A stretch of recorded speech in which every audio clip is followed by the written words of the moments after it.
When we study human psychology closely, one thing becomes extraordinarily clear. People are not reacting to reality as it actually is. They are reacting to reality as they interpret it. And that interpretation is shaped by emotion first. Logic comes second, always.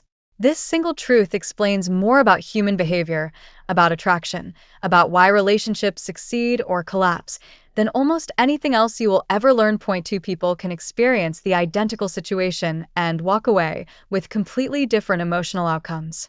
Not because one of them is wrong, because their internal filters, built from memory, from past pain, from emotional associations accumulated across years of living, are processing the same raw material through entirely different systems. The world you experience is not the world that exists. It is the world your emotional history has taught you to see. And here is where it gets genuinely fascinating. Before your conscious mind has even begun to process a situation, your emotional system has already rendered a verdict. The brain scans for safety, for familiarity, for emotional alignment, all before a single rational thought has formed. When the scan returns positive, behavior becomes open, relaxed, receptive. When it returns uncertain or threatening, the same person becomes distant, defensive, or analytical in ways they cannot fully explain. This shift is not a choice. It is a protective mechanism so deeply embedded in human psychology that most people never even realize it is operating. The brain prioritizes emotional stability above everything else, above logic, above truth, above what is actually happening in front of it. This is why you can say exactly the right words and still produce the wrong emotional outcome. Because people do not respond to what is said. They respond to how it makes them feel. And feeling happens faster than language. The next layer is emotional memory, and this is where things become genuinely shocking. Human beings do not respond only to the present moment. They respond to every moment that felt similar in the past. If a certain type of behavior once created pain, confusion, or instability, the brain stores that pattern and becomes vigilant whenever anything remotely similar appears. Even if the current situation is entirely safe, even if the person in front of them is nothing like the person who caused the original wound.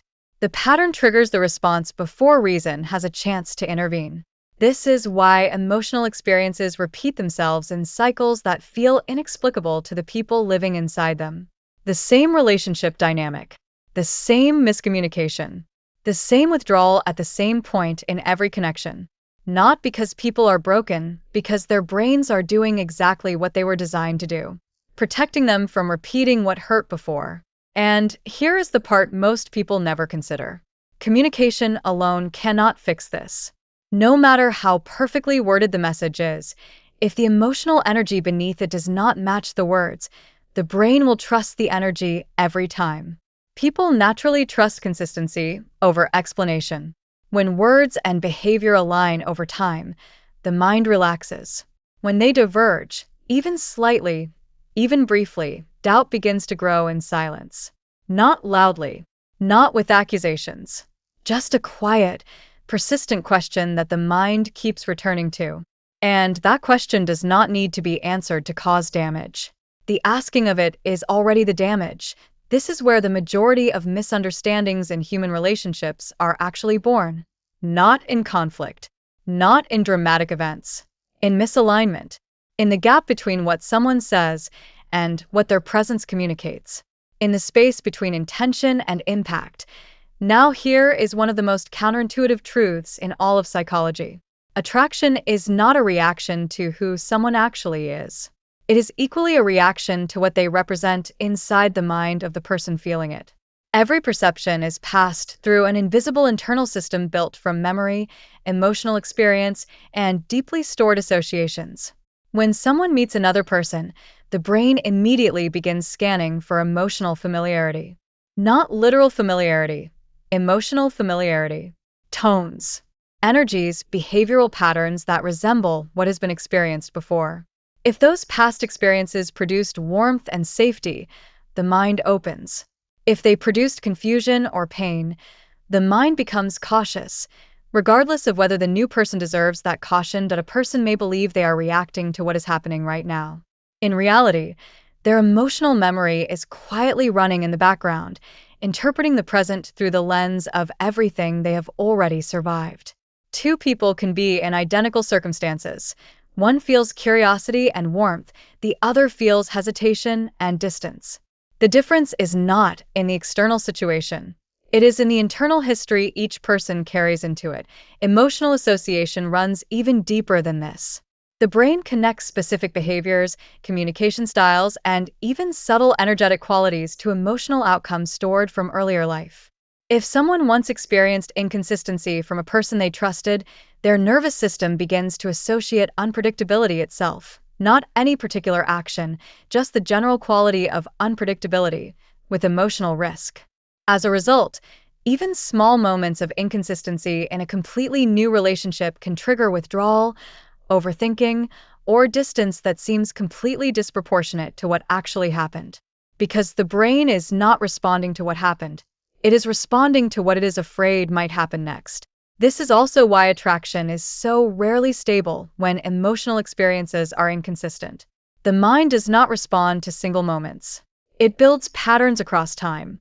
One positive interaction creates interest. Sustained emotional inconsistency slowly rewrites that interest with doubt.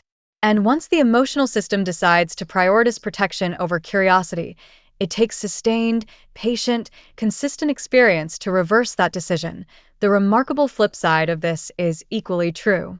Positive emotional repetition can rewire perception entirely.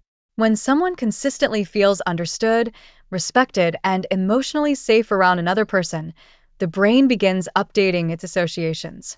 What once felt uncertain starts to feel natural. What once triggered caution starts to feel like comfort. This is how trust is built at a neurological level, not through declarations or explanations, but through repeated emotional experience that gradually overwrites old patterns with new ones. It is not instant. It is layered. And it is extraordinarily powerful when it happens. Now consider what silence actually does inside a person's psychology.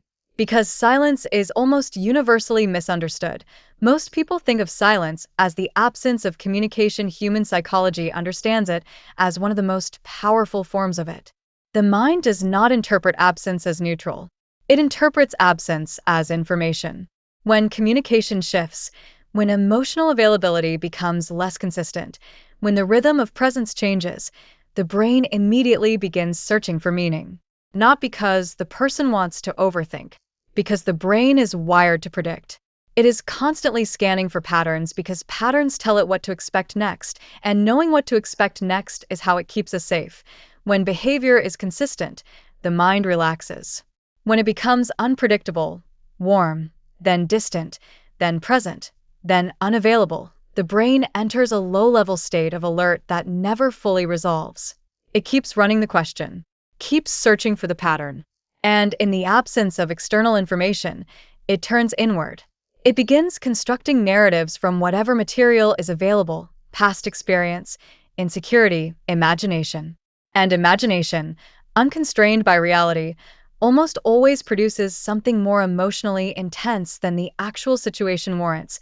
This is the hidden mechanism behind why emotional distance can have a stronger psychological effect than anything said directly. Words are processed consciously. Silence is processed subconsciously. And subconscious processing carries more emotional weight precisely because it operates below the level where rational perspective can intervene. Small gaps in emotional consistency begin to accumulate in perception across time. What was once experienced as secure can gradually become uncertain, not because anything dramatic occurred, but because the emotional rhythm changed. Human attachment is extraordinarily sensitive to rhythm, to how frequently presence is felt, to how consistent attention is, to how predictable someone's emotional responses are.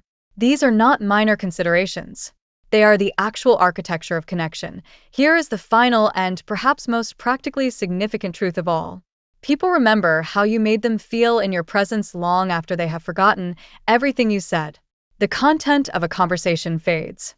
The emotional imprint it created does not. That imprint shapes every subsequent interaction. What a person expects from you, how open they are to you, whether their nervous system relaxes or braces when you appear.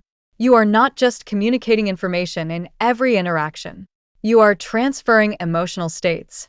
You are contributing to a cumulative experience of what it feels like to be around you, and that cumulative experience, built not from grand moments or perfectly chosen words, but from the quiet, consistent, repeated quality of your emotional presence, is what determines whether a person opens toward you or gradually closes. Not what you said, not what you did on any particular occasion. How they felt in your presence, consistently across time. That is the hidden structure of every human connection that has ever mattered. And once you genuinely understand it, you will never approach another interaction the same way again.